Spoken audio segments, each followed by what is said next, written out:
Hello everyone, this is Megha from BR Global School. This is our second lecture of Geography Chapter 3, Minerals and Power Resources. Today our topic is uses of minerals. Minerals are used in the many industries. क्योंकि आप जानते हैं कि iron जो है वो backbone है, minerals जो है वो बैकबोन है इंडस्ट्रीज़ के. Minerals which are use for gems are usually hard. Minerals के जो यूज़ किए जाते हैं वो कैसे होते हैं, जो जेम्स के लिए खास करके हार्ड होते हैं. These are then set in the various styles for jewellery. Copper is another metal used in everything from coins to pipes. Copper का यूज़ किस में हो रहा है, कॉइन्स से लेकर पाइप्स तक. Silicon used in the computer industry to obtain from quartz. Aluminium obtained from its bauxite is used to automobiles and airplane, bottling industry, building and even in the kitchen cookware. Aluminium का use यहाँ पर सबसे ज़्यादा रहता है. Conservation of minerals, आपने 3 R's के बारे में पढ़ा है, दैट इज़ री यूज़, रिड्यूस, रिसाइकिल. मिनरल्स को जैसे हम यूज़ करते जा रहे हैं, जितना इनडिस्क्रिमिनेटली उसका यूज़ कर रहे हैं, तो मिनरल्स क्या होंगे, तो उतनी फॉर्मेशन होगी. उनके फॉर्मेशन में कितना टाइम लग रहा है, मिलियंस ऑफ ईयर लग रहे हैं. तो इतना टाइम तो हम ह्यूमन बींग्स के पास नहीं है. तो क्या करना होगा, या तो हमें उन्हें कंजर्व करना होगा. Minerals are a non-renewable resource, so it takes thousands of years for the formation and concentration of minerals. So इतना टाइम लगने के लिए तो हमारे पास नहीं है. So the rate of formation is much smaller than the rate of which the human consume these mineral. जो इसकी कंजम्पशन है वो बहुत ज़्यादा है, जबकि जो मिनरल्स की फॉर्मेशन है वो तो बहुत ही स्मॉल है. It is necessary to reduce wastage. तो हमें क्या करना चाहिए, वेस्टेज को कम करना चाहिए in the process of mining में. Recycling of metal is the another way. हमें क्या करना चाहिए, रिसाइकिल करना चाहिए, which the minerals resource can be conserve. तो इस तरह से हम क्या कर सकते हैं, मिनरल्स को कंजर्व कर सकते हैं. Come to our next topic, that is power resources. Power resources में क्या है, पावर और energy plays a vital role in our life. इसमें क्या है, पावर भी जो है और एनर्जी रिसोर्सेज जिसे कहा जाता है पावर रिसोर्सेज को, वो भी एक बहुत बड़ा रोल प्ले करती हैं हमारी लाइफ में. We also need power for industry, agriculture, transport, communication and defence. तो इनमें क्या होता है, इन इंडस्ट्रीज़ का यूज़ किया जाता है इन चीज़ों में. So power resources may be broadly categorized as convention and non-convention resources. इसको किस में कैटेगराइज किया गया है, 2 पार्ट्स में. क्या है, कन्वेंशन और नॉन कन्वेंशन में. Convention resources of energy are those which have been in common use for a long time, जिसका हम लंबे टाइम से यूज़ करते आ रहे हैं. Like firewood and fossil fuel are the 2 main convention resources. The first one is firewood. Firewood it is widely use for cooking and heating. इसका सबसे ज़्यादा शुरू से आप देखते आ रहे हो कि इसको कुकिंग के लिए और हीटिंग के लिए यूज़ किया जाता है. इन our country more than 50% of the energy used by villagers come from firewood. जितने भी विलेजर्स हैं जो हम एनर्जी वो यूज़ कर रहे हैं, वो कौन सी कर रहे हैं, फायरवुड को कर रहे हैं. Remains of plants and animals which are buried under the earth for millions of year. ये ले कैसे रहे हैं, इसमें क्या होता है कि जो प्लांट्स और एनिमल्स हैं जिनके डेड डिकेइंग पार्ट क्या हो जाते हैं, बरीड यानी दबे हुए हैं इसमें अर्थ में मिलियंस ऑफ ईयर से, वो क्या होते हैं, हीट और प्रेशर से कन्वर्ट होते हैं किस में, फॉसिल फ्यूल में. Fossil fuel such as oil, petroleum and natural gas are the main source of conventional energy. Oil क्या है, ऑयल, पेट्रोलियम और नेचुरल गैस किसके, सो ये मेन सोर्सेज हैं कन्वेंशन एनर्जी के. The reserves of these minerals are limited. जिनके रिजर्व्स हैं वो क्या हैं, लिमिटेड हैं. The rate which the growing world population is consuming them is far greater the rate of their formation. ये वही बात है कि फॉर्मेशन कम है लेकिन जो कंजम्पशन है वो बहुत ज़्यादा है. So these are likely to be exhausted soon. तो इसका मतलब क्या है कि धीरे धीरे ख़त्म हो जाएंगे. तो इट मीन्स हमारी फ्यूचर जनरेशन क्या करेगी, उनके लिए कोई रिसोर्स नहीं बचेगा. नहीं, तो हमें क्या करना होगा, कुछ चेंजेस करने होंगे. अभी सबसे पहले यहाँ पर डिस्कस करेंगे कॉयल को. Coal, this is the most abundantly found fossil fuel. ये क्या है, सबसे ज़्यादा पाया जाने वाला फॉसिल फ्यूल है. It is used as a domestic fuel in industries such as iron and steel, steam engine and to generate electricity.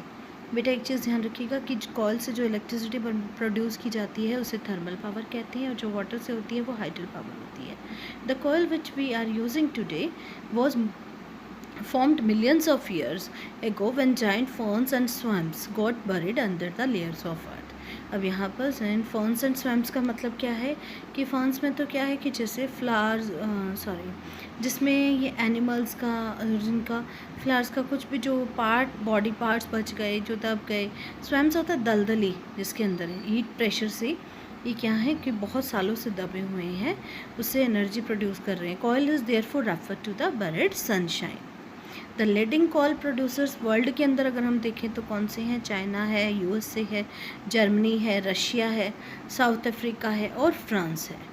The call producing areas of India, अगर हम इंडिया की बात करते हैं तो क्या है? रानीगंज है, Jharia, Dhanbad and Bokaro in Jharkhand. Come to our next topic that is petroleum. The petrol that keeps your car running as well as the oil that keep your cycle from swing. अब यहाँ पर जो पेट्रोल है उसका हम यूज़ कैसे करते हैं? आप अपनी कार को चलाने के लिए, और जो साइकिल है साइकिल के अंदर स्विंग यानी कि चू चू की आवाज़ शुरू हो जाती है, वो आपको इरिटेट कर रहे हैं, उसको स्मूथ चलाने के लिए आप जो ऑयल यूज़ कर रहे हैं वो है petroleum. Both became as a thick black liquid called petroleum. ये कैसा होता है? गहरे काले रंग का होता है. It is found between the layers of rocks and it drilled from oil field located in the of शोर एंड कोस्टल एरियाज. ऑफ शोर एरियाज कौन सा होता है? जो कोस्टल एरियाज होंगे जिनको मतलब थोड़ा सा लैंड भी टच करती होगी, वो पास के एरियाज लैंड के. ठीक है, तो ये कैसे होता है कि ये ड्रिल से निकाले जाते हैं जहाँ पर क्या है ये गहरा खुदाई करके रॉक्स के बीच में पाए जाते हैं. This is then sent to the refineries, और इन्हें कहाँ भेजा जाता है? रिफाइनरीज में, which process the crude oil and to produce a variety of products. Like refineries में क्या होता है, इनसे चीज़ों को अलग किया जाता है. जो बहुत सारे प्रोडक्ट्स इससे निकलते हैं वो है diesel, petrol, kerosene, wax, plastic, lubricants. Petroleum and it's diversity, जो पेट्रोलियम और इसकी डाइवर्सिटीज़ हैं उसको क्या कहा जाता है? वो ब्लैक गोल्ड कहलाती हैं और वो बहुत ही वैल्यूएबल है. The chief petroleum producing countries हैं ईरान, इराक, सऊदी अरेबिया और Qatar. The other major producers are USA, Russia, Venezuela, Algeria. दो जो अगर इंडिया के अंदर हम बात करें तो इंडिया के अंदर दिग्बॉय है असम में, और बॉम्बे हाई है मुंबई में, and the deltas of Krishna and Godavari river. बेटा यहाँ पर बहुत कम पेट्रोल पाया जाता है जबकि यूज़ जो है वो बहुत ज़्यादा, कंजम्पशन बहुत ज़्यादा है. अब यहाँ पर एक चीज़ दे रखी है कि पेट्रोलियम वर्ड की शुरुआत कैसे हुई. The word petroleum is derived from Latin word. ये लेटिन वर्ड से बना जिसको पेट्रा कहते हैं. पेट्रा मीनिंग रॉक, चट्टान, और ओलियम मीनिंग ऑयल, यानी so petroleum meaning rock oil. Clear? Come to our next topic that is natural gas. Natural gas is found with petroleum deposit. ये भी कैसे पाई जाती है? पेट्रोलियम डिपॉजिट के साथ. And it released when crude oil is brought to the surface. जब crude oil को कहाँ लाया जाता है? सरफेस तक. It can be used as a domestic and industrial fuel, क्योंकि ये क्या होती है? ये इको फ्रेंडली होती है. It can be used as a domestic and industrial fuel. Russia, Norway, UK, Netherlands ये मेजर प्रोड्यूसर हैं किसके? नेचुरल गैस के. इंडिया के अंदर Jaisalmer, Krishna, Godavari delta, Tripura and some areas of shore in Mumbai have natural gas resources. Very few countries in the world have sufficient natural gas reserves of their own. बहुत सी countries के पास इनके रिजर्व्स नहीं हैं. The sharp increase in our consumption of fossil fuel has led to the depletion at alarming rate. ये क्या है कि जैसे हम जितना फॉसिल फ्यूल का यूज़ करते जा रहे हैं वो हमें क्या कर रहे हैं? एक तरह से अलार्म कर रहे हैं, खतरे की घंटी, ये डिप्लेक्ट हो रहे हैं. द टॉक्सिक पॉल्यूटेंट, इससे जो टॉक्सिक पॉल्यूटेंट रिलीज़ हो रहे हैं वो क्या कर रहे हैं? Burning these fuel and also cause for concern. वो क्या कर रहे हैं? एनवायरनमेंट को भी डिग्रेडेट कर रहे हैं. Uncheck burning of fossil fuels is like and uncheck dripping tap which will eventually run dry. धीरे धीरे क्या हो रहा है? प्रॉब्लम आ रहा है. This had led to the tapping of various non. तो हमें किसकी तरफ बढ़ना चाहिए? नॉन कन्वेंशन रिसोर्सेज की तरफ बढ़ना चाहिए जो हमारे लिए एक अल्टरनेटिव है फॉसिल फ्यूल का. अब यहाँ पर एक साइड पर आपको एक चीज़ दे रखी है कि नेचुरल गैस यानी CNG compressed natural gas is the popular. क्यों है वो? क्योंकि वो इको फ्रेंडली है. Automobile fuel as it cause less pollution than petroleum and diesel. ये लेस पोल्यूशन करती है, इसी वजह से इसको ज़्यादा ये हमारे लिए फ़ायदेमंद है. Come to the next point that is hydel power. जो वाटर से इलेक्ट्रिसिटी जनरेट होगी वो हाइडल पावर कहलाएगी, और जो कॉयल से होगी वो बताइए थर्मल पावर. ठीक है। रेन वाटर और river water stored in dam is made fall from height. जो रेन वाटर और जो रिवर वाटर होता है जो डैम्स में स्टोर किया जाता है उसे बहुत ही हाइट से गिराया जाता है। The falling water flow through pipes inside the dams over turbine blades. बेटा ये देखेंगे ये जो नीचे की तरफ है ना जहाँ पे टर्बाइन लिखा हुआ है, यहाँ पर क्या होता है कि ये जैसे फ़ैन चलता है ना ब्लेड्स, ये फ़ैन से भी बहुत स्पीड से ब्लेड्स घूमते हैं, तो वाटर ऊपर से फ्लो होता है और इन टर्बाइंस के ऊपर आकर गिरता है। तो इससे जैसे जैसे ये ब्लेड्स टर्न करते हैं जनरेटर, तो इससे जनरेटर से क्या होता है इलेक्ट्रिसिटी जनरेट होती है, जिसको क्या कहा जाता है, this is called hydro electricity. और जो लाइट जनरेट होती है ये इधर से, ये जो वायर्स वगैरह दिखा रखी हैं आपको, तो लाइट यहाँ पर जाती है। The water discharge after the generation of electricity is use for irrigation. आप सोचोगे कि बाद में पानी तो नीचे गिर गया, अब उसका क्या यूज़ करेंगे, उसको इरीगेशन में यूज़ किया जाता है। 1/4 of the world electricity is produce by hydel power. The leading producer of hydel power in the world are Paraguay, Norway, Brazil and China. Some important hydel power station India के अंदर अगर हम देखें कि कहाँ पर हैं, वो हैं Bhakra Nangal, Gandhi Sagar, Nagarjuna Sagar, Damodar valley. Come to the next point, that is non-conventional sources of energy. The increasing use of fossil fuels is leading to its shortage.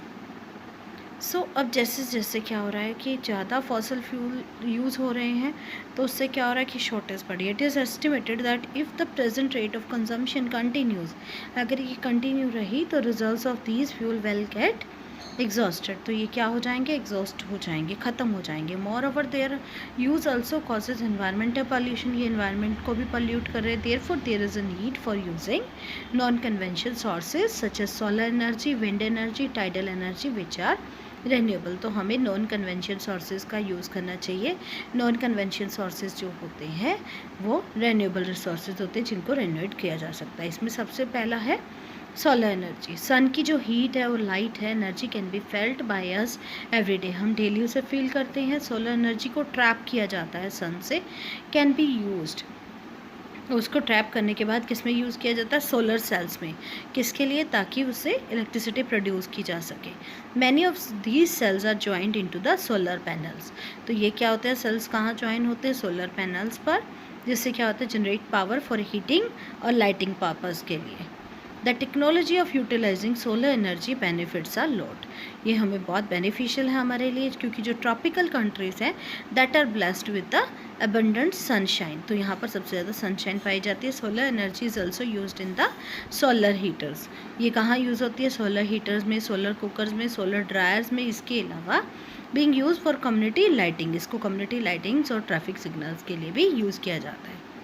Next point is the wind energy. Wind की energy is an inexhaustible source of energy, ये भी कभी ना ख़त्म होने वाला source of energy है। Windmills जो होती हैं वो क्या करती है, ग्राइंड करती है। जैसे like it have been use for grinding grain and lifting water since times immemorial. In modern, आपने जो पवन चक्की देखी है उसके जो पंख होते हैं ना वो रोटेट करते हैं, वो बहुत हैवी होते हैं, तो उसमें भी जनरेटर लगा होता है। तो जैसे हवा तेज़ चलती है तो उससे इलेक्ट्रिसिटी जनरेट होती है। Wind farms having clusters of such wind mills are located in the coastal region. ये ज़्यादातर कहाँ के, कोस्टल रीजन्स में and in mountain passes where strong and steady winds blow, जहाँ पर तेज हवाएँ चलती हैं। Wind farms are found in the Netherlands, Germany, Denmark, UK, USA and Spain are noted for their wind energy production. Come to the next point, that is nuclear power. Nuclear power is obtained from energy stored in the nuclei of atoms of naturally occurring radioactive elements like uranium and thorium. Nuclear का मतलब होता है centre. Nuclear power कहाँ से obtain की जा रही है, एक एनर्जी स्टोर्ड है जो सेंटर है किसका, एटम्स का, जो नेचुरली अक्कर हो रहे हैं रेडियो एक्टिव एलिमेंट्स, वो कौन से हैं, यूरेनियम और thorium. These fuels undergo nuclear fission, इसे न्यूक्लियर फिशन से गुजारा जाता है न्यूक्लियर रिएक्टर के अंदर, एंड एमिट पावर। ये जो रिएक्टर होते हैं क्या करते हैं, खुद से जैसे 2 से 4, 4 से 8, 8 से 16, ये डबल होते जाते हैं इससे। So the greatest producer of nuclear power are USA, Europe, और इंडिया के अंदर ये है Rajasthan, Jharkhand have large deposit of uranium. Thorium कहाँ पाया जाता है, इसकी है मोनोजाइट सैंड्स ऑफ केरला में। The nuclear power station in India are located in Kalpakkam, Tamil Nadu, Tarapur in Maharashtra, Rana Pratap Sagar near Kota Rajasthan में, नरोरा उत्तर प्रदेश एंड कायगा इन कर्नाटका में। जियोथर्मल एनर्जी, धरती से मिलने वाली एनर्जी। इसमें क्या, heat obtained from the earth is called geothermal energy. The temperature in the interior of the earth rises steadily. जैसे इससे टेम्परेचर इंक्रीज होता है as we go deeper, जैसे हम डीप में जाएंगे, sometimes it's energy heat energy में surface itself, तो ये कई बार क्या होता है कि सरफेस को टच करती है। So this the heat energy use at the generate power, तो इसको किस में यूज़ किया जाता है, पावर को जनरेट करने के लिए। Geothermal energy in the form of hot springs had been use for, इसका यूज़ कहाँ किया जाएगा, हीटिंग के लिए और बाथिंग फॉर सॉफ्टवेयर लेयर्स के लिए। USA has a world largest geothermal power plants followed by the New Zealand, Iceland, Philippines and Central America. India में अगर हम बात करें तो जियोथर्मल प्लांट्स लोकेटेड कहाँ करते हैं, Manikaran Himachal Pradesh and Puga valley in Ladakh. आपने सुना होगा वहाँ पर पानी गर्म झरने जिसको कहा जाते हैं, गर्म पानी के झरने पाए जाते हैं। टाइडल एनर्जी जो जनरेट हो रही है टाइड से, उसमें क्या होता है, उससे जो एनर्जी जनरेट होगी, बेटा ये दो तरह की आपको हाई टाइड्स और लो टाइड्स दिखा रखा है। हाई टाइड्स जब एकदम से पानी तेज़ से आता है तो ये टर्बाइंस ऑन हो जाती हैं। लो टाइड्स में इनके यहाँ से इस साइड से डायग्राम में आपको पानी डाला जाएगा, तो इससे क्या रहेगा, इलेक्ट्रिसिटी जनरेट होगी। During high tides energy of the tides is used to turn the turbine installed in the dam to produce electricity. Russia, France, Gulf of Kutch in India have used tidal mills farm. Last topic is the biogas, organic waste such as dead plants, animals material, ये जो बचते हैं dead plants हो गए, animal material हो गया, animal डंग हो गया, किचन वेस्ट हो गया, इसको कन्वर्ट कर लिया जाता है गैसोस फ्यूल जिसे बायोगैस कहा जाता है। Organic waste is decomposed by bacteria in biogas digester to emit biogas which is essential a mixture of, इसमें दो तरह की गैसेस पाई जाती हैं, वो है methane and carbon dioxide. Biogas एक एक्सीलेंट फ्यूल प्लांट कहा जाता है, किसके लिए, कुकिंग के लिए और लाइटिंग के लिए। And produce huge amount of organic manure, इसमें जो बाकी प्रोडक्ट बचता है वो एक तरह से खाद का काम भी करता है। एनर्जी इज़ एवरीवेयर, एनर्जी क्या है, सब जगह है, but we can see that harnessing this energy is बहुत डिफ़िकल्ट। अगर हम इसी तरह से एनर्जी को यूज़ नहीं करेंगे या ख़राब करते जाएंगे तो ये बहुत कॉस्टली होती जाएगी।